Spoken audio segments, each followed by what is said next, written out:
ஒரு சின்ன காகம் கேட்ட கேள்வி உங்களையும் சிந்திக்க வைக்கும். ஒரு சின்ன காகம் தன்னோட தாய் கூட பறந்து போய்கிட்டு இருக்குது. அப்போது கீழே ஒரு கருப்பு நிற பாம்பு போயிட்டு இருக்கிறத பார்க்குது.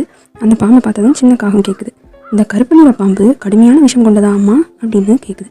அதற்கு தாய் காகம் சொல்லுது, கருப்பு நிறத்தை மட்டுமே வச்சு நம்ம கணிக்க முடியாது, அதோட நடத்தையும் சீரும் குணமும் எல்லாம் சேர்ந்து தான் அது விஷம் உடையதா இல்லையான்னு சொல்லும். சின்ன காகம் கேட்குது, அப்போ தோற்றத்தை வச்சு நம்ம யாரையும் முடிவு பண்ண முடியாதா?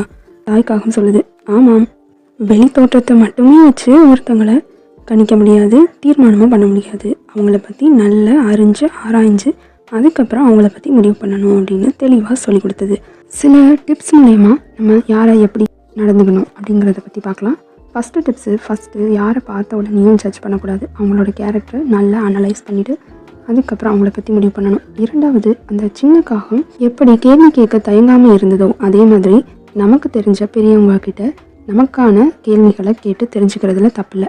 மூணாவது, நம்மளோட கேரக்டரும் நல்லாதாவே இருந்தால் அடுத்தவங்களையும் நல்லவையாகவே பார்க்க தோணும். தேங்க்யூ ஃபார் வாட்சிங்.